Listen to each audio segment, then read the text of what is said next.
اعوذ باللہ من الشیطان الرجیم بسم اللہ الرحمن الرحیم رب اشرح لی صدری ویسر لی امری واحلل عقدۃ من لسانی یفقہوا قولی۔ 19 شوال المکرم اسلامی تاریخ۔ ام المومنین حضرت ام حبیبہ رضی اللہ تعالی عنہا۔ حضرت ام حبیبہ رضی اللہ عنہا کا نام رملہ بنت ابو سفیان ہے۔ ان کی پیدائش نبوت کے 17 سال قبل ہوئی۔ ان کا پہلا شوہر عبید اللہ بن جحش الاسدی تھا، جس سے ایک بیٹی حبیبہ پیدا ہوئی، جس کی وجہ سے ام حبیبہ کہا جاتا ہے۔ یہ خاندان مسلمان ہوا اور حبشہ کی ہجرت کی۔ عبید اللہ بن جحش حبشہ میں مرتد ہو کر عیسائی بن گئے۔ ام حبیبہ رضی اللہ تعالی عنہا نے ان سے علیحدگی اختیار کی۔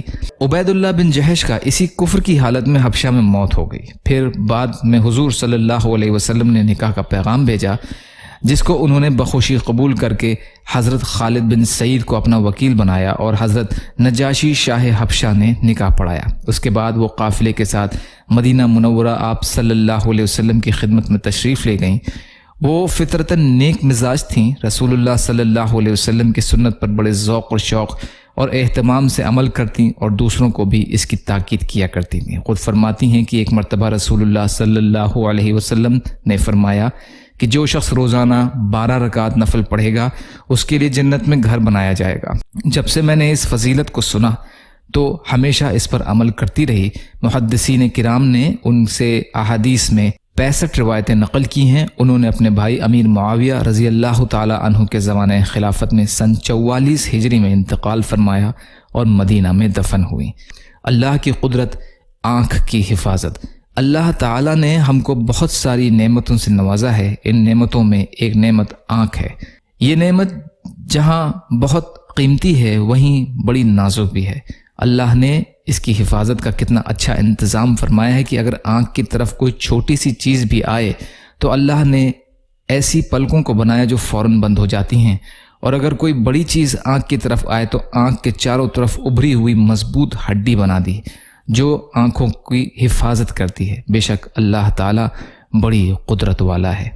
ایک فرض کے بارے میں، نماز میں امام کی پیروی کرنا۔ حضرت ابو ہریرہ رضی اللہ تعالی عنہ فرماتے ہیں کہ رسول کریم صلی اللہ علیہ وسلم ہمیں سکھاتے تھے کہ نماز میں امام سے پہلے رکن ادا نہ کیا کرو۔ یہ مسلم شریف کی روایت ہے۔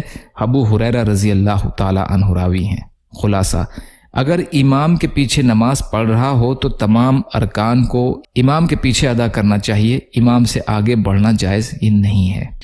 ایک سنت کے بارے میں، وضو میں 3 بار کلی کرنا۔ حضرت علی رضی اللہ تعالی عنہ رسول اللہ صلی اللہ علیہ وسلم کے وضو کی کیفیت بیان کرتے ہوئے فرماتے ہیں، رسول اللہ صلی اللہ علیہ وسلم نے 3 بار کلی کی۔ مسند احمد کی روایت ہے۔ علی رضی اللہ عنہ راوی ہیں۔ ایک اہم عمل کی فضیلت، ہر حال میں اللہ کی تعریف کرنا۔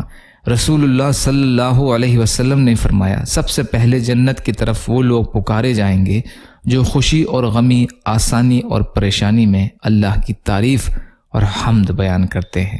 مستدرک کی روایت ہے۔ ابن عباس رضی اللہ تعالی عنہ راوی ہیں۔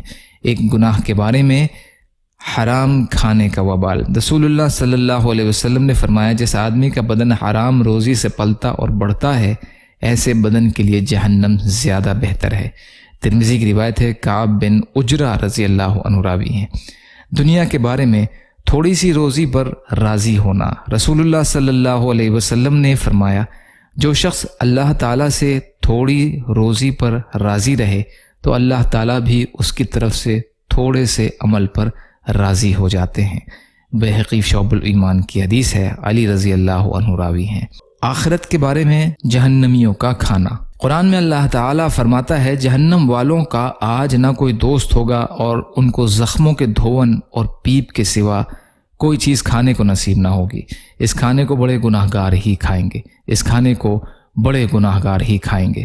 سورہ حاقہ کی آیتوں کا ترجمہ ہے یہ۔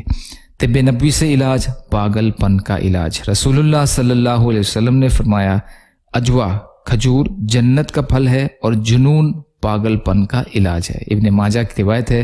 ابو سعید خدری اور جابر رضی اللہ تعالیٰ عنہ راوی ہیں۔ یا اللہ ہم سب کو کہنے سننے سے زیادہ عمل کی توفیق عطا فرما۔ یا اللہ جو مظلوم ہیں، پریشان حال ہیں، بیمار ہیں، قرض میں ہیں، بے روزگار ہیں، محتاج ہیں، ان کی مدد فرما۔ یا اللہ دنیا اور آخرت کی تمام خیر عطا فرما، جو مانگا وہ بھی عطا کر دیجئے، جو بھول گئے ہوں اپنے فضل کرم سے عطا فرمائیے برحمتک یا ارحم الراحمین۔ لا الہ الا اللہ محمد رسول اللہ۔ السلام علیکم۔